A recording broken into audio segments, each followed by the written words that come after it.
Steve Carter Sr. was an officer in the United States Army who was stationed on the Hawaiian island of Oahu in 1980. He made the decision to adopt a kid with his teaching wife, Pat, while on job. They knew they had to take a 3.5-year-old kid home when they came across him in foster care. According to Pat, it was love at first sight, as she told People in 2012. That year, on September 23rd, Steve and Pat moved the youngster in with them full-time.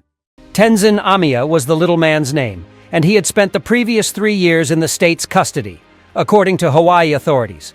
According to his paperwork, the boy's white mother, Jane Amiya, was a native Hawaiian, and the baby's fair-haired father, an unidentified man. When Tenzin was just 5 months old, she had been arrested. So the poor little boy had found himself in the care system in Hawaii in June of 1977. But now it appeared that Tenzin's fortune had turned. The youngster, now known as Steve Jr., was renamed William Stephen Tenzin Carter and moved to a rich part of southern New Jersey to start a new life with the Carters. He had a contented and typical upbringing in the 1980s and 90s, playing sports and having get-togethers with the local youngsters. Steve eventually left the house of his adoptive parents and entered the computer game. But now that he was an adult, he started to ponder who his biological parents may be. His alleged Hawaiian ancestry was at this point the subject of family jokes.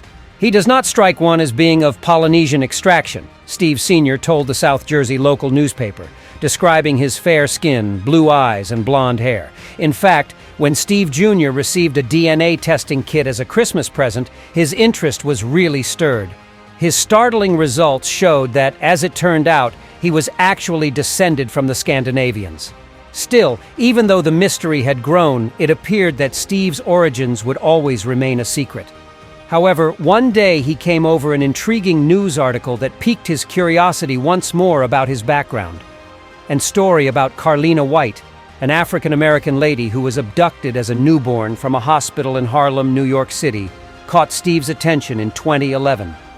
She had grown up in Connecticut, unaware of her history, thinking her mother was the one who had abducted her. Her true parents, meanwhile, lived less than 45 minutes away by car. However, the 23-year-old eventually found the truth after doing internet research on missing persons. Yes, it was precisely this part of the narrative that motivated Steve to take action. With the advent of the internet, genealogy and finding long-lost relatives had become much quicker and simpler. Steve went to one of the websites, missingkids.com, that Carlina, the abducted woman, had recommended. Steve went to the National Center for Missing and Exploited Children's website and began scrolling through the available topics. Something he noticed beneath an entry for a missing youngster would completely upend his existence. Marks Panama Moriarty Barnes was identified on the missing persons database as having gone missing in June 1977. An artist's interpretation of Marks as a middle-aged man accompanied the entry. To Steve, it was like staring into a mirror. In 2012, he said to People, "I got chills.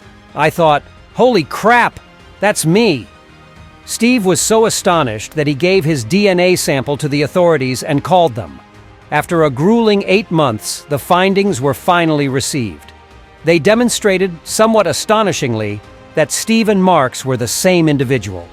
Tracy, the software man's wife, urged him to start exploring his new background. But what he discovered was a tragic tale. Journalist and Vietnam veteran Mark Barnes had been working in his Paola, Oahu, Hawaii home garden on June 21, 1977. His fiancée Charlotte Moriarty took their 6-month-old boy on a stroll while he was busy planting. The artist declared that she and little Marks were going to visit a food shop just a few blocks away. But Charlotte never came back. But Mark wasn't very worried about it at first. Reports stated that Charlotte was a bit of a free spirit, who had a history of taking long flights of fancy. However, Mark called the police when 3 weeks went by and neither his fiancée nor their little boy had shown. However, after starting their hunt for Marks, the authorities were unable to find any leads. A devastated Mark had been searching Hawaii's streets for his vanished family for more than a year. And it seems like he never lost faith that he would one day be reunited with his kid, regardless of how much time went by. He had no idea that thousands of miles away, Marks was leading a new life under a new name and with a different family. It was said that a woman on the other side of Oahu went home one day after Charlotte and Marks had vanished in the summer of 1977 to find uninvited guests. Charlotte was inside the house with the baby Marks, having somehow gotten into the property. The homeowner called the police out of concern. When the police showed up, Charlotte gave them a fictitious name, Jane and Tenzin Amiya, as well as a fictitious birth date for the child. Following Marks's alleged disappearance around 3 weeks later, Hawaii police were unable to piece the puzzle together. Tragically, the youngster who was now known as Tenzin had escaped the net before Mark could even start looking for him. Charlotte was reportedly placed in a mental health hospital shortly after, and Marks was left in the state's custody. The boy's unfortunate destiny saw him living in an orphanage about 30 miles from the home of his biological father. Following her admission, Charlotte checked herself out of the hospital a few days later, and with that, she was gone forever, and with her, the truth about her son. However, Mark had not been the only one left to speculate about what had become of Marks.